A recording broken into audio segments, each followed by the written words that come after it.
ఈ శీర్షికలో మీరు సిద్ధాంతాల గురించి నేర్చుకోబోతున్నారు. అంటే సిద్ధాంతాలు అంటే రేఖాగణిత సంబంధిత సిద్ధాంతాలు.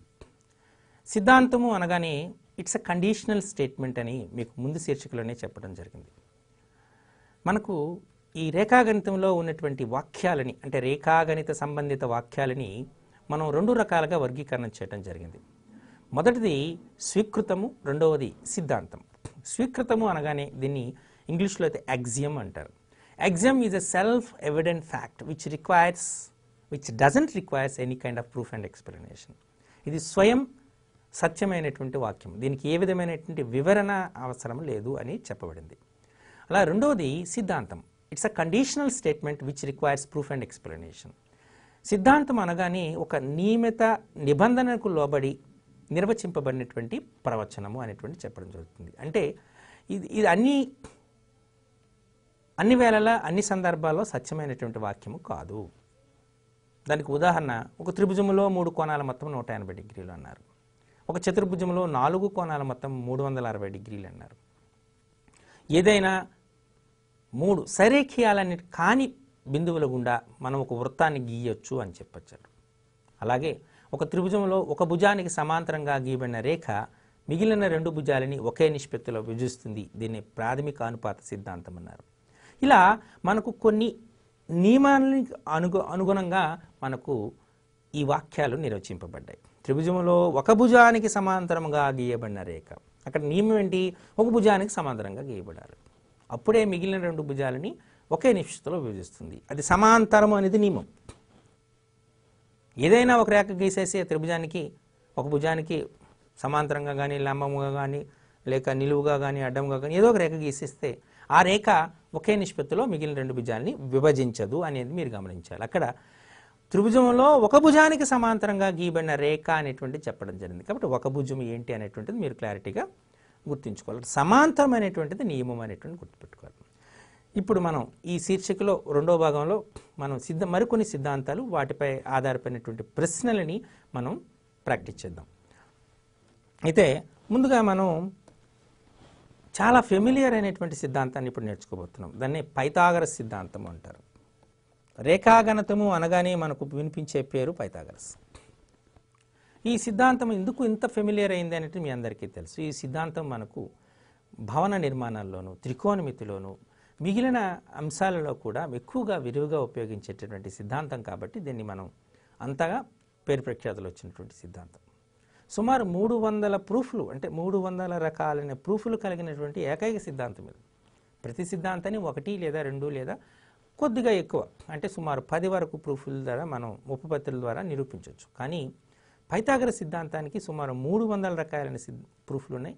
వీటిని ఇంకా వీటిపైన రీసెర్చ్ జరుగుతూనే ఉంది. మరో రకంగా మనం ఏమైనా సిద్ధాంతాన్ని నిరూపించవచ్చా అనేటువంటి దాన్ని జరుగుతుంది. అటువంటి ప్రత్యేకత కలిగినటువంటి సిద్ధాంతం. మరి పైథాగరస్ సిద్ధాంతం అంటే ఏంటి? పైథాగరస్ సిద్ధాంతం అనగానే మనకు చెప్పే దేనికి సంబంధించి, ఇది కేవలము లంబకోణ త్రిభుజానికి సంబంధించినటువంటి సిద్ధాంతం. ఒక లంబకోణ త్రిభుజంలో కర్ణము మీది వర్గము మిగిలిన 2 భుజాల మీది వర్గముల మొత్తానికి సమానం. ఒక లంబకోణ త్రిభుజంలో కర్ణము మీది వర్గము మిగిలిన 2 భుజాల మీది వర్గాల మొత్తానికి సమానం. దీన్ని పైథాగరస్ సిద్ధాంతం అంటారు. అంటే ట్రయాంగిల్ ఏబిసి తీసుకున్నాం, ఇది లంబకోణ త్రిభుజం అన్నాం. ఇక్కడ బి అనేటువంటిది లంబకోణం. అంటే లంబకోణానికి ఎదురుగా ఉన్న భుజాన్ని మనం కర్ణము అంటారు. ఏదైనా లంబకోణానికి ఎదురుగా అంటే ఇక్కడ ఏసీ కర్ణం అవుతుంది. ఏసీ కర్ణం. కర్ణము మీది వర్గము ఏసీ స్క్వేర్ ఈజ్ ఈక్వల్ మిగిలిన 2 భుజాల మీద వర్గాల మొత్తానికి సమానం. AB square plus BC square. AC square is equal to AB square plus BC square అని మనం చెప్పచ్చు. కొన్ని సందర్భాల్లో ఏం చేస్తామంటే ఆ భుజాల యొక్క కొలతలని, ఏదైనా భుజం యొక్క కొలతలను తీసుకున్నాం, దాని ఎదుటి శీర్షం యొక్క అక్షరంతో సూచిస్తాం. అంటే బీసీకి ఎదురుగా ఉన్న శీర్షం ఏంటి? ఏ, కాబట్టి స్మాల్ ఏతోను. బీకి ఎదురుగా ఉన్నటువంటి దాన్ని మనం స్మాల్ బీతోను, అలాగే సికి ఎదురుగా ఉన్న దాన్ని సితోను సూచిస్తాం. అంటే మనం ఇక్కడ చేసింది B square is equal to A square plus C square. So B square equal to A square plus C square అని చెప్పడం జరిగింది. ఇలా అని కూడా చెప్పచ్చు. ఎప్పుడైతే మనకు ఈ నియమాన్ని పాటిస్తాయో ఆ నియమాన్ని పాటించేటటువంటి అంటే కర్ణము మీది వర్గము మిగిలిన రెండు భుజాల మీది వర్గాల మొత్తానికి సమానం. దాన్ని ఆ సిద్ధాంతాన్ని మనం పైథాగరస్ సిద్ధాంతం అంటారు. ఈ పైథాగరస్ సిద్ధాంతాన్ని అనుసరించినటువంటి మూడు సంఖ్యల క్రమాన్ని లేదా త్రికాన్ని పైథాగరన్ త్రికము అంటారు. ఇప్పుడు 3, 4, 5 తీసుకుంటే 3 square plus 4 square equal to 5 square. 3 square అంటే 9, 4 స్క్వేర్ అంటే 16, 5 స్క్వేర్ అంటే 25. అంటే 16 ప్లస్ 9 ప్లస్ 16 ఈక్వల్ టు 25. అలానే 6, 8, 10. 6 square plus 8 square equal to 10 square. అలానే 5, 12, 13. 5 square plus 12 square equal to 13 square. 7, 24, 25. 7 square plus 7 square plus 24 square equal to 25 square. ఇలా మనం అంటే రెండు సంఖ్యల వర్గాల మొత్తం మూడవ సంఖ్య వర్గానికి సమానమైతే ఆ వాటిని మనం పైథాగరన్ త్రికం అంటారు. ఇక్కడ నెంబర్ సిస్టమ్ యొక్క కాన్సెప్ట్ కూడా కొన్నిసార్లు అప్లికబుల్ అవుతుంది. 3, 4, 5 4 అనేటువంటిది సరి సంఖ్య. 6, 8, 10 6, 8, 10 సరి సంఖ్యలే. 5, 12, 13 12 సరి సంఖ్య. 7, 24, 25 సరి సంఖ్య. అంటే ఒక పైథాగరన్ త్రికము ఏర్పడాలి అంటే కనీసము ఆ త్రికములో ఉన్న మూడు సంఖ్యల్లో ఒక సంఖ్య సరి సంఖ్య కావాలి. ఇది నియమం. సరి సంఖ్య లేకున్నా పైథాగరన్ త్రికాన్ని ఏర్పరచటము అసాధ్యము అని చెప్పచ్చు. కాబట్టి దీన్ని ఎలా చెప్తామంటే ఒక పైథాగరన్ త్రికములో కనీసము ఒక సంఖ్య సరి సంఖ్య అవుతుంది. సరే, ఈ క్రింది వాటిలో పైథాగరన్ త్రికమును గుర్తించండి అని అనొచ్చు. అంతే కదా. పైథాగరన్ త్రికము కానిది ఏమిటి అని అడగచ్చు.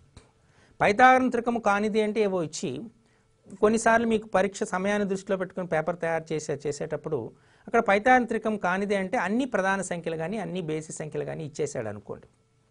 అన్ని బేసి సంఖ్యలు అన్ని ప్రధాన సంఖ్యలు ఇచ్చేసాడు అనుకోండి. ఇవ్వగానే మీకు క్లియర్గా పోల్చేవచ్చు. మిగతా వాటిని పరిశీలించుకున్న అది పైథాగరన్ త్రికము కాదు అని చెప్పవచ్చు.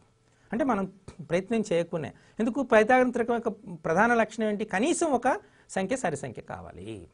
అన్ని ప్రధాన సంఖ్యలు అన్ని బేసి సంఖ్యలు అయ్యాయనుకోండి అది మనకు పైథాగరన్ త్రికము కాదు అని క్లారిటీగా మనం చెప్పడానికి ఆస్కారం ఉంటుంది. ఇది పైథాగరస్ సిద్ధాంతం. కొన్నిసార్లు గుడ్ అప్లికేషన్ క్వశ్చన్స్ కూడా ఇస్తారు. గుడ్ అప్లికేషన్ క్వశ్చన్స్ అంటే దాన్ని మీరు ఒక చూడండి. ట్రయాంగిల్ ఏబీసీ లంబకోణ త్రిభుజంలో angle B equal to 90 degrees. అతి చిన్న భుజము కొలత 47 యూనిట్లు అయితే ఆ త్రిభుజం యొక్క చుట్టుకొలత ఎంత అన్నాడు. అతి చిన్న భుజం అంటే ఖచ్చితంగా మీరు చెప్పగలిగింది ఏంటి అంటే ఇక్కడ ఒక టెస్ట్ చేస్తుంది. అతి చిన్న భుజం అంటే అది కర్ణము కాదు. ఎందుకు? లంబకోణ త్రిభుజంలో అతి పొడవైన భుజం కర్ణం అవుతుంది.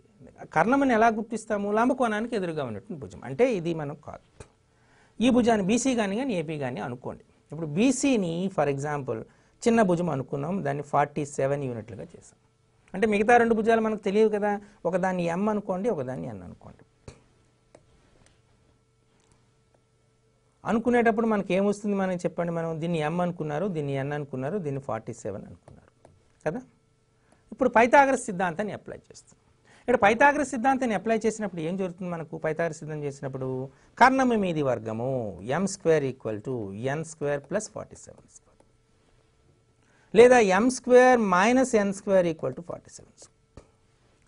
ఈ 47 స్క్వేర్ని 47 ఇంటూ 47 ఆర్ 47 స్క్వేర్ ఇంటూ 1గా రాయొచ్చు. అంతేనా? సో మోస్ట్లీ అందరూ ఇలా రాసేస్తారు. ఇది ఎం స్క్వేర్ మైనస్ ఎన్ స్క్వేర్ని M plus N of M minus N అంటారు. M plus N of M minus అంటే M plus N of M minus N is equal to ఏమవుతుంది? 47 స్క్వేర్ ఇంటూ 1. కరెక్ట్? ఓకే. ఇప్పుడు మీరు చూస్తే ఎం అనేది పెద్ద సంఖ్య. ఎందుకు? కర్ణమే పెద్ద భుజము కదా. ఎం అనేటువంటిది ఎన్ కంటే 47 కంటే పెద్దది. కాబట్టి when m is greater than n, m plus n is greater than m minus n. m plus n never equal to m minus n. Correct? m plus n is never. ఎందుకు? కొన్ని సందర్భాల్లో ఏదైనా ఒకటి నెగిటివ్ అయినటువంటి రుణ సంఖ్య అయినప్పటికీ లేదా రెండు సున్నాలు అయ్యేటప్పుడే సాధ్యమవుతుంది. మిగతా అన్ని సందర్భాల్లో సాధ్యం కాదు. కాబట్టి m plus n m minus n రెండు సమానం కావు. ఇప్పుడు మనం ఇక్కడ ఉన్నటువంటి పాజిబిలిటీని చూస్తే m plus n into m minus n equal to 47 into 47 అని ఉంది కదా. మరి 47 ఇంటూ 47 అంటే m ప్లస్ n 47 అవ్వాలి, m మైనస్ n కూడా 47 అవ్వాలి. m plus n 47, m minus n 47 అవ్వటం సాధ్యమవుతుందా? సాధ్యం కాదు. అంటే ఇది మనకు సాధ్యం కాదు. మిగిలినది ఏంటి? Only 47 square into n. అయితే ఏం చెప్పుకున్నాం? m ప్లస్ n అనేది m మైనస్ n కన్నా ఎక్కువ. కాబట్టి m plus n equal to 47 square అవ్వాలి. m ప్లస్ n ఎప్పుడైతే 47 స్క్వేర్, మనకి ఏమడిగాడు? పెరిమీటర్, చుట్టుకొలత కదా. చుట్టుకొలత అంటే అర్థం ఏంటి? చుట్టూ ఉన్న కొలత అంటే మూడు భుజాల కొలతల మొత్తం అంటే m plus n plus 47. So m plus n అంటే మనకు 47 స్క్వేర్ వచ్చింది. ఇక్కడ 47 అంటే 47 కామన్ తీస్తే 47 ప్లస్ 1 అంటే 47 ఇంటూ 48 యూనిట్స్. సింపుల్గా అంటే క్యాలిక్యులేట్ చేస్తే సరే. ఇందులో గొప్పతనం ఏంటంటే, ఈ ప్రశ్నలో గొప్పతనము ఇక్కడ ప్రధాన సంఖ్య 47 అనేది ప్రధాన సంఖ్య అని గుర్తుపెట్టుకోవాలి. ప్రధాన సంఖ్య అంటే ఏంటి? ఒకటి మరియు అదే సంఖ్య కారణాంకాలు కలిగిన సంఖ్య. కాబట్టి మనం ఇటువంటి ప్రశ్న ఇచ్చేటప్పుడు 47 ఇచ్చాడు అనుకోండి, 47 ఇంటూ 48 ఆన్సర్ వస్తుంది. 17 ఇచ్చాడు అనుకోండి, 17 ఇంటూ 18 ఆన్సర్ వస్తుంది. 3 ఇచ్చాడు అనుకోండి, 3 ఇంటూ 4 ఆన్సర్ వస్తుంది. అంతేనా? అంటే ఒక ప్రధాన సంఖ్య ఇస్తే దాని నెక్స్ట్ ప్రధాన సంఖ్య, ఈ రెండింటి యొక్క లబ్ధమే మనకు ప్రధాన సంఖ్య, దాని నెక్స్ట్ సంఖ్య ప్రధాన సంఖ్య నెక్స్ట్ సంఖ్య ఆమె మనకు దాని యొక్క చుట్టుకొలత అవుతుంది అనేటువంటిది మనం ఈజీగా గుర్తుపట్టవచ్చు. 29 ఇచ్చాడు అనుకోండి, 29 ఇంటూ 30, 19 ఇచ్చాడు అనుకోండి, 19 ఇంటూ 20. ఇలా మనం సులభంగా ఆన్సర్ వేసే ఛాన్స్. చూసారా ఎంత లాజిక్గా ఉందో? ఇందులో మీరు ముందుగా అది ప్రధాన సంఖ్య అని గుర్తించగలగాలి. అదే ఓకే. ఈ ట్రయాంగిల్ ఏబిసిలో మనకు m అనేటువంటిది ఏసీ యొక్క మధ్య బిందువు అన్నారు. ఇది ఫర్ ఎగ్జాంపుల్ √113 యూనిట్స్ అని ఇచ్చారు. ఏబి ప్లస్ బీసీ వాల్యూ ఇచ్చారు 30. ఇచ్చి ట్రయాంగిల్ ఏబిసి వైశాల్యం, ట్రయాంగిల్ ఏబిసి వైశాల్యం ఎంత అని అడిగారు. ఇప్పుడు మనం చేయవలసింది m మధ్య బిందువుని ఇచ్చారు అంటే AM is equal to MC, AM equal to MC and BM is equal to √113 units ఇచ్చారు. ఇది ఈ లెక్క చేయాలి. ఇక్కడ ఉన్నటువంటి కాన్సెప్ట్ ఏంటి? అందరికీ తెలుసు, పైథాగరస్ సిద్ధాంతం అప్లై చేయాలి. కేవలం పైథాగరస్ సిద్ధాంతం అప్లై చేస్తే ఆన్సర్ వచ్చేస్తుందా? వచ్చే ఛాన్స్ లేదు. మనం యాజ్ యూజువల్గా చేసుకుందాం. దీన్ని ఏ అందాం, దీన్ని బి అందాం, అంతేనా? దీన్ని సి అందాం. అంటే మనకు ఇచ్చినటువంటిది ఏంటి?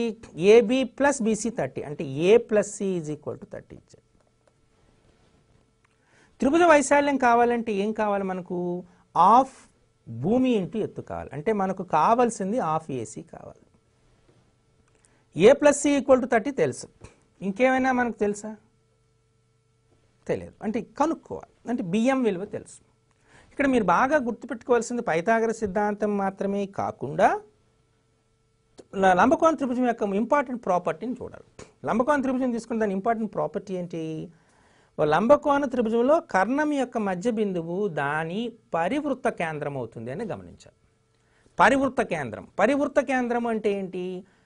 ఆ కేంద్రము త్రిభుజం యొక్క 3 శీర్షాలకి సమాన దూరంలో ఉంటుంది. అంటే AM is equal to MC is equal to BM.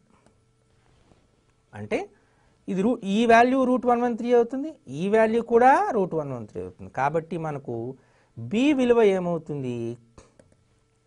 2 times of √113. అంటే B square is equal to 4 times of 113 అంటే 452. B square 450. మరి బి స్క్వేర్కి ఏ స్క్వేర్కి సి స్క్వేర్కి మధ్య సంబంధం ఏంటి? ఇక్కడ పైథాగరస్ సిద్ధాంతం. కర్ణము మీది వర్గము, మిగిలిన 2 భుజాల మీద వర్గాలే మొత్తానికి సమానం. B square is equal to A square plus C square. అంటే A square plus C square value ఎంత? బి స్క్వేర్ అంటే ఇక్కడ 452 కదా. అంటే A square plus C square is equal to 452, A plus C is equal to 10. A plus C is equal to 30 వచ్చింది. A square plus C square is equal to 452 వచ్చింది. మనకు కావాల్సింది half AC. అంటే ఏం చేయాలి? దీన్ని వర్గం చేయాలి. ఏ ప్లస్ సి వర్గం చేశారనుకోండి, A plus C whole square equal to 30 square 900. దీన్ని ఎక్స్పాండ్ చేయండి. A square plus C square plus 2ac equal to 900. ఇందులో A square plus C square value 452 వచ్చింది. 2ac ఈక్వల్ టు 900 అంటే 2ac వాల్యూ ఎంత వచ్చింది 900 minus 452 అంటే ac ఈజ్ ఈక్వల్ 900 మైనస్ 452 అంటే ఎంత వస్తుంది మనకు 448. So ac is equal to half of 448 అంతేనా 448 హాఫ్ అంటే మనకు వచ్చినటువంటి వాల్యూ ఎంత 224.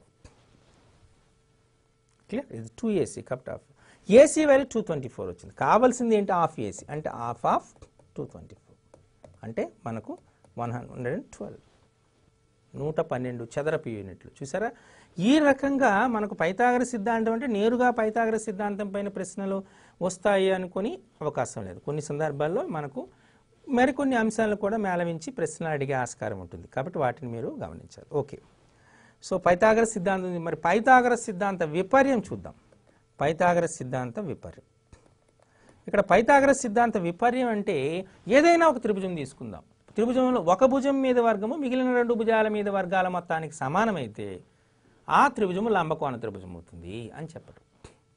అంటే ఒక త్రిభుజములో ఒక భుజం మీది వర్గము మిగిలిన రెండు భుజాల మీద వర్గాల మొత్తానికి సమానం.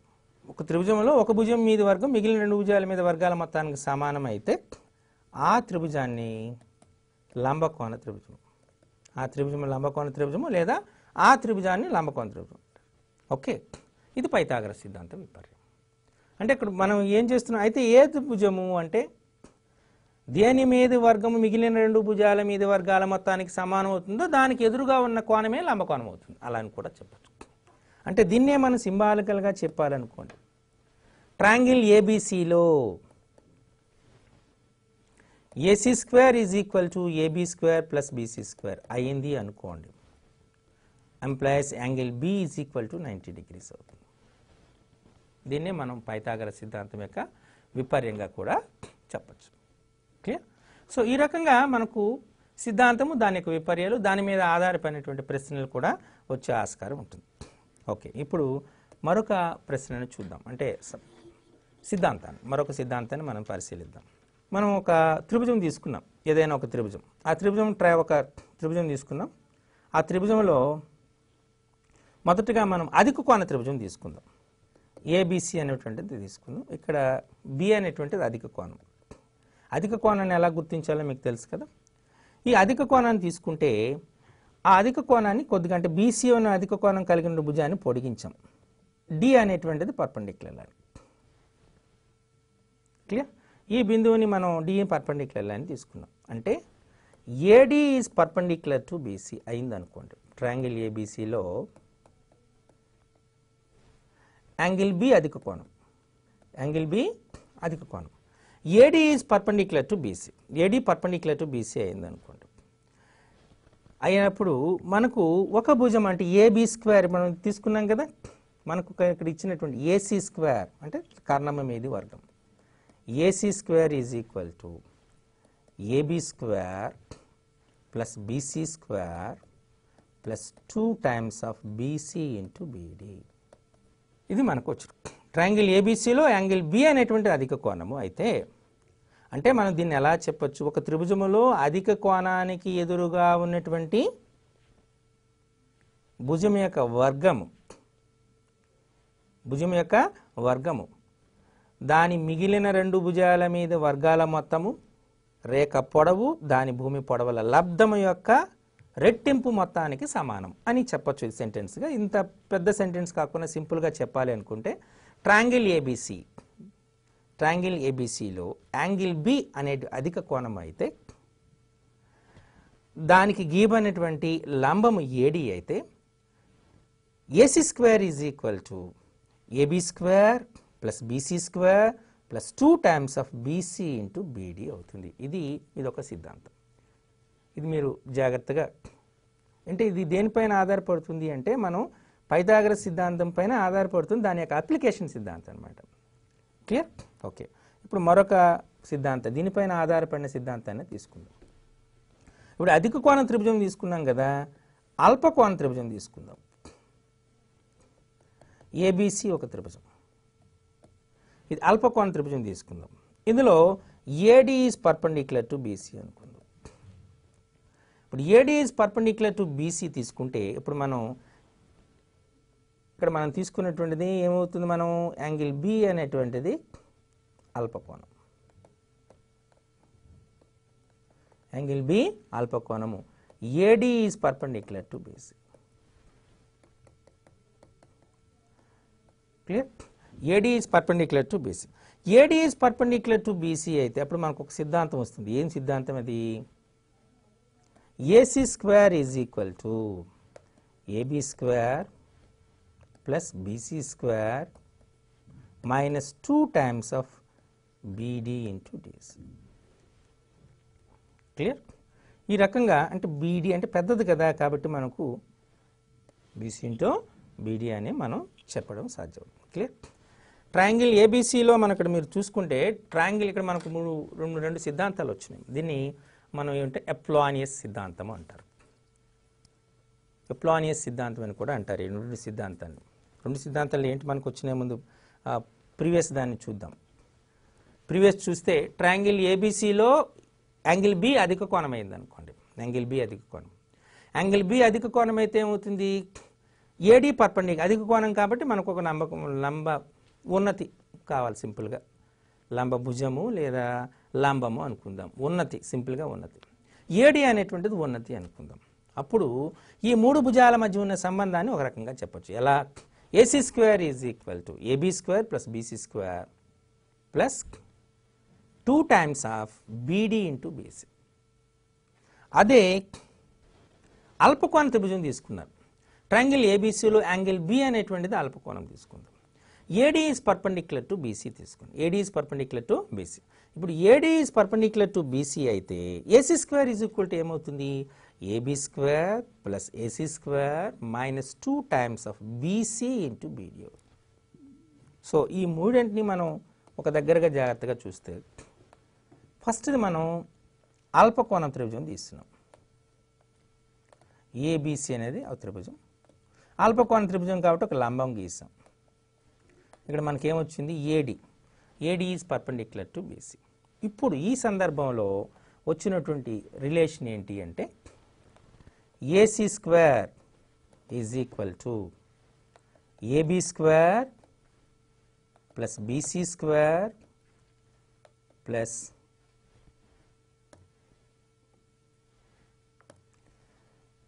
Minus 2 times of BC into beedi.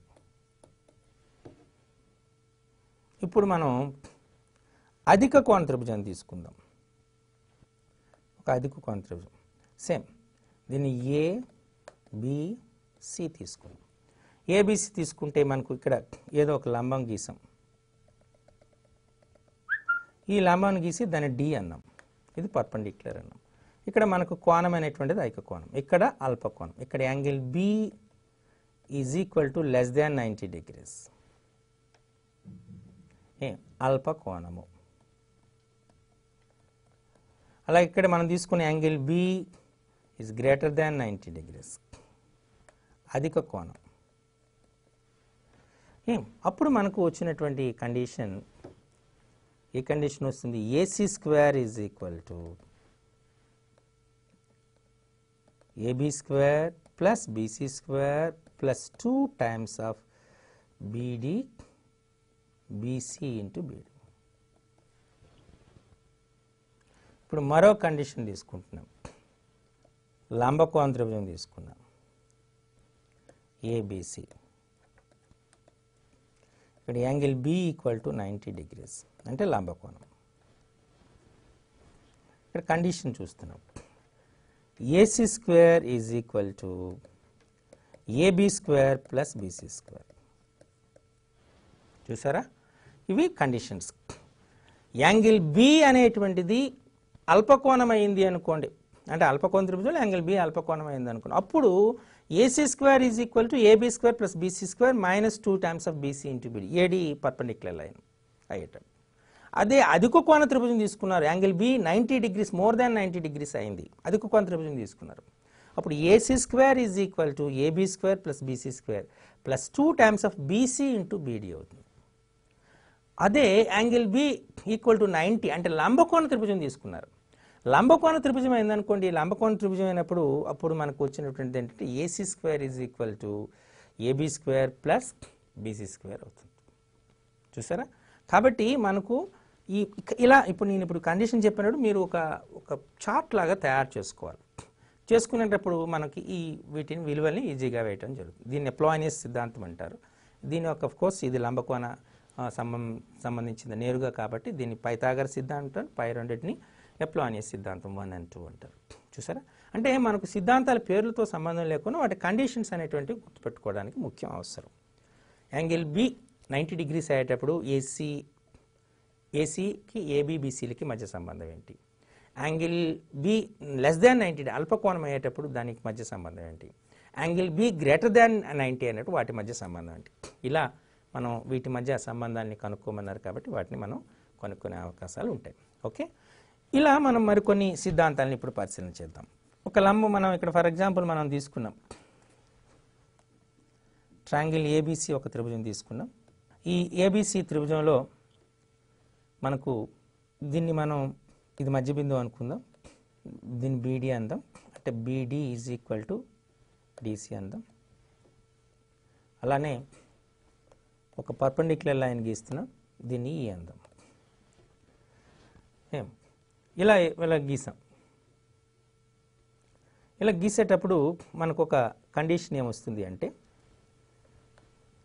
AB square plus AC square, ఏవైనా రెండు భుజాల యొక్క వర్గాల మొత్తం, 2 times of AD square plus 2 times of AD square plus 2 times of half of BC square. Okay, so ఇది మనకు సిద్ధాంతం. ఈ సిద్ధాంతాన్ని మనం ఎలా చెప్పొచ్చు చూడండి. ఏబీ స్క్వేర్ ప్లస్ ఏసీ, ఏదైనా ఒక త్రిభుజం తీసుకున్నాండి, ఆ త్రిభుజంలో రెండు భుజాల మీది వర్గాల మొత్తము దాని మధ్యగతం యొక్క వర్గానికి రెట్టింపులు మరియు మూడవ భుజములోని సగం యొక్క వర్గానికి రెట్టింపుల మొత్తానికి సమానం అంటారు. ఇది కొద్దిగా కాంప్లికేటెడ్లా అనిపిస్తుంది కదా. అంటే మనకి ఏం సింపుల్గా అయితే డయాగ్రామ్ గీస్తే ఈజీ, అదర్వైజ్ మీరు ఏదైనా త్రిభుజం తీసుకోండి, ఆ త్రిభుజంలో రెండు భుజాల యొక్క వర్గాల మొత్తం AB square plus AC square, ఈ రెండు భుజాల వర్గాల మొత్తము దేనికి సమానం అవుతుంది? రెండు అంశాల మొత్తానికి సమానం. ఒకటి ఏదైనా ఒక భుజానికి గీయబడినటువంటి మధ్యగతం యొక్క వర్గానికి రెట్టింపు, అలానే ఆ భుజం యొక్క అంటే మూడవ భుజం ఏదైతే మనం చెప్తున్నా ఆ మూడవ భుజం యొక్క సగం, మూడవ భుజం యొక్క కొలతలో సగం, మూడవ భుజం యొక్క కొలతలో సగాన్ని తీసుకున్నారు. మూడవ భుజం కొలతలో సగాన్ని తీసుకుని ఆ మూడవ భుజం యొక్క కొలతలో సగం యొక్క వర్గానికి రెట్టింపు, ఇలా మొత్తానికి సమానం. సింపుల్గా చెప్పాలంటే ఒకటేనండి, ట్రయాంగిల్ ఏబీసీలో ఏడీ అనేది మధ్యగతం అనుకోండి. ఏడీ అనేది మధ్యగతం అనుకుంటే AC square plus AB square అంటే AB square plus AC square is equal to 2 times of AD square plus of BC whole square అని మనం క్లారిటీగా చెప్పే ఛాన్స్. ఇది ఒక ఇంపార్టెంట్ సిద్ధాంతం. ఓకే, అయితే కొన్ని సిద్ధాంతాలకి పేర్లు ఉంటాయి, కొన్ని సిద్ధాంతాలకు పేర్లు ఉండవు అనేటువంటిది మీరు గమనించాలి. ఈ సిద్ధాంతాన్ని మనం జనరల్గా మనం వాడేటువంటి పదం ఏమిటో ఏమీ లేదు, సింపుల్గా బైసెక్స్ అనేటువంటిది యూజ్ చేయాలి. మనం చేసినటువంటిది ఇంకొక సిద్ధాంతం ఏంటి అంటే ట్రయాంగిల్ ఏబీసీ త్రిభుజం తీసుకున్నారు. ఈ ట్రయాంగిల్ ఏబీసీ త్రిభుజంలో ఏబీసీ త్రిభుజం తీసుకుంటే ఈ ఏబీసీ త్రిభుజంలో ఏడి ఒక మధ్యగత రేఖ, బిఈ ఇంకొక మధ్యగత రేఖ, సిఎఫ్ ఇంకొక మధ్యగత రేఖ తీసుకున్నాం. వీటి యొక్క అనుశక్త బిందువుని మనం గురుత్వ కేంద్రం జి అని అంటారు. ఈ సిద్ధాంతం ఏం చెప్తుంది అంటే మధ్యగత రేఖలు దాని భుజాల మధ్య ఉన్నటువంటి సంబంధం తెలుపుతుంది. అంటే 3 times of AB square plus BC square plus AC square is equal to 4 times of AD square plus BE square plus CF square. ఏదైనా ఒక త్రిభుజం తీసుకుంటే ఆ త్రిభుజములో 3 భుజాలకి గీయబడినటువంటి మధ్యగతాలు, భుజాల మధ్య సంబంధం చెప్పాలంటే భుజాల వర్గాల మొత్తానికి 3 రెట్లు వాటి మధ్యగత వర్గాల మొత్తం యొక్క 4 రెట్లకు సమానము. 3 into AB square plus BC square plus AC square. త్రిభుజ భుజాల వర్గాల మొత్తం యొక్క 3 రెట్లు వాటికి గీయబడినటువంటి మధ్యగత రేఖల వర్గాల మొత్తమునకు 4 రెట్లకు సమానము అంటారు. ఇది చాలా ఇంపార్టెంట్ సిద్ధాంతం. ఈ సిద్ధాంతం ఆధారంగా మనం కొన్ని ప్రశ్నలు కూడా వచ్చవచ్చు. కానీ ఈ సిద్ధాంతాన్ని మీరు తెలుసుకోవటం అనేటువంటిది చాలా మంచిది అనేటువంటి అభిప్రాయం. ఓకే, సో ఈ రకంగా మనం చాలా సిద్ధాంతాలని మనం నిరూపించవచ్చు. ఆ సిద్ధాంతాల ఆధారంగా కూడా మనం చాలా లెక్కలను కూడా సాల్వ్ చేసేటటువంటి ఆస్కారం ఉంటుంది. దీన్ని ఆధారంగా చేసుకొని మనం కొన్ని అంశాలను చేయవలసి ఉంటుంది.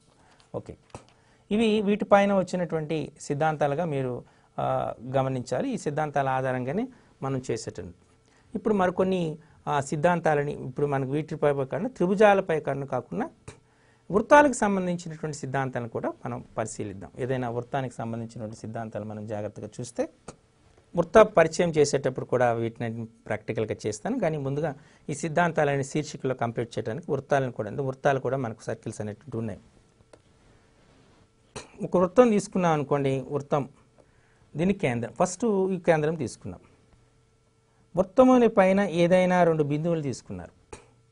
వృత్తం పైన ఏవైనా 2 బిందువులు తీసుకున్నారు. ఏవైనా 2 బిందువులు కలిపేటటువంటి రేఖాఖండాన్ని వృత్తజ్య అంటారు. ఒక వృత్తము పైన ఏవైనా 2 బిందువులు కలిపే రేఖాఖండాన్ని మనం వృత్తజ్య అనేది జ్య అంటారు. ఏబి అనేటువంటిది ఒక జ్య. వృత్త పరిధిలో కొంత భాగాన్ని దీన్ని మన కొంత భాగాన్ని చాపము అంటారు. దీన్ని చాపము అంటారు. క్లియర్? అలాగే వృత్తాన్ని ఏదైనా ఒక బిందువు వద్ద మాత్రమే తాకేటటువంటి రేఖను ఎల్ని స్పర్శ రేఖ అంటారు. వృత్తాన్ని 2 బిందువుల వద్ద ఖండిస్తూ గీయబడినటువంటి రేఖని మనం సీకెంట్ అంటారు. జాకు సీకెంట్కు మధ్య ఉన్నటువంటి సంబంధం ఏంటంటే ఇది రేఖాఖండము, అది రేఖ. క్లియర్? ఓకే, సో ఇవి బేసిక్ కాన్సెప్ట్స్. వృత్తములో కొంత భాగం ఈ భాగాన్ని సెక్టరు అంటారు. ఇలా వృత్తానికి సంబంధించిన బేసిక్ నాలెడ్జ్ ఇది. మనం ఇది వృత్తాలు అనే చాప్టర్ని చెప్పుకునేటప్పుడు వీటిపైన మనం కూలంకుషంగా నేర్చుకుందాం. ముందు దీనికి సంబంధించినటువంటి సిద్ధాంతాలు మనం కొన్ని నేర్చుకుందాం. వృత్తానికి బాహ్య బిందువు నుండి గీయగలిగినటువంటి స్పర్శరేఖల సంఖ్య 2. ఇది మొదటి సిద్ధాంతం. ఏదైనా వృత్తం తీసుకున్నాం అనుకోండి, ఆ వృత్తానికి బాహ్య బిందువు నుండి 2 స్పర్శరేఖలు మాత్రమే గీయగలిగిన గరిష్ట స్పర్శరేఖల సంఖ్య అంటే పి అనుకోండి, పిఏ పిబి. మొదటిది. ఒక వృత్తానికి బాహ్య బిందువు నుండి గీయబడినటువంటి స్పర్శరేఖల సంఖ్య 2. రెండవ సిద్ధాంతం, బాహ్య బిందువు నుండి వృత్తానికి గీయబడినటువంటి స్పర్శరేఖల పొడవులు సమానము. అంటే PA is equal to PB అవుతుంది. ఇది వెరీ సింపుల్ ప్రూఫ్. కావాలంటే మీరు ఇక్కడ ఇలా కలిపారనుకోండి, ఇది ఒక వస్తుంది, ఇది ఒకటి వస్తుంది కదా, మనం చేస్తాం. ఇక్కడ ఇది పర్పండి. ఈ 2 త్రిభుజాలు మనం తీసుకున్న దీన్ని ఓ అనుకున్నాం అనుకోండి, ఓఏపి అనేటువంటి ఓబిపి అనేటువంటి సర్వసమానాలు అవుతాయి. కారణం ఏంటి అంటే ఇది లంబకోణం, ఇది లంబకోణం, అంటే కోణం లంబకోణం. ఈ భుజము సమానం, ఉమ్మడి భుజం. ఈ భుజము సమానం, అంతే కదా. ఈ భుజానికి సమానం. అంటే ఈ 2 త్రిభుజాలు ఏమవుతాయి? సర్వసమానం. ఎప్పుడైతే 2 త్రిభుజాలు సర్వసమానమయ్యో అనురూప భుజాలు సమానం అవుతాయి. కాబట్టి ఏదైనా వృత్తానికి బాహ్య బిందువు నుండి గీయబడినటువంటి స్పర్శరేఖల సంఖ్య 2, ఆ స్పర్శరేఖల పొడవులు సమానంగా ఉంటాయంటుంది. ఇక్కడ నేను మరొక సిద్ధాంతాన్ని వాడాను. ఒక వృత్తం తీసుకున్నాం. ఆ వృత్తం నుండి తీసిన మనకు ఇక్కడ ఒక స్పర్శరేఖ గీసాం. ఎల్ అనేది స్పర్శరేఖ, ఇది ఓ అనుకున్నాం. పి అనేటువంటి బిందువు తీసుకున్నాం. ఈ ఓపిని కలిపాం. ఈ OP is perpendicular to L అవుతుంది. వృత్త కేంద్రాన్ని వృత్తం యొక్క స్పర్శ బిందువుకు కలిపే రేఖాఖండము, లేదా మనం సింపుల్గా వృత్త కేంద్రము నుండి గీయమంటే వృత్త స్పర్శ బిందువును కలిపే రేఖాఖండము ఆ స్పర్శ రేఖకు లంబంగా ఉంటుంది అనేది విషయం చూడాలి. అంటే ఓపీ ఈజ్ పర్పెండిక్యులర్. స్పర్శ బిందువు నుండి వృత్త వ్యాసార్థం అంటే స్పర్శ బిందువు వద్ద గీయబడిన వ్యాసార్థం, సింపుల్గా చెప్పాలంటే స్పర్శ బిందువు వద్ద గీయబడిన వ్యాసార్థము స్పర్శ రేఖకు లంబముగా ఉంటుంది. అంటే OP is perpendicular to L. ఈ విషయాన్ని మీరు గుర్తుపెట్టుకోండి. ఓకే, నెక్స్ట్ మరో సిద్ధాంతం. అర్ధవృత్తములోని కోణము 90 డిగ్రీలు. ఇది వెరీ ఇంపార్టెంట్ బిట్ అండి, యాక్చువల్గా చాలా ఇంపార్టెంట్ బిట్. ఓ కేంద్రం తీసుకున్నారనుకోండి, ఇది ఏబి అని తీసుకున్నారు. ఈ కోణము 90 డిగ్రీలు అవుతుంది. ఇది ఒక సిద్ధాంతం పైన ఆధారపడి ఉంది.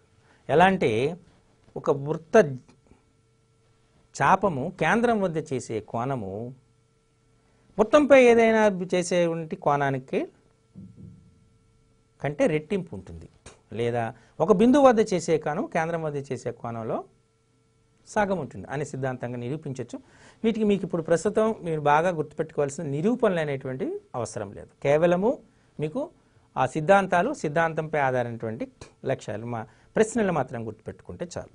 అంటే అర్ధవృత్తంలోని కోణము 90 డిగ్రీలు అనేటువంటిది మీరు గుర్తుపెట్టుకోవాలి. ఓకే, ఓ అనే కేంద్రంగా తీసుకున్నారు. ఇది ఒక బిందువు పి అనేటువంటి ఒక బిందువు తీసుకున్నారు. ఏబి అనేటువంటి చాపం తీసుకున్నారు.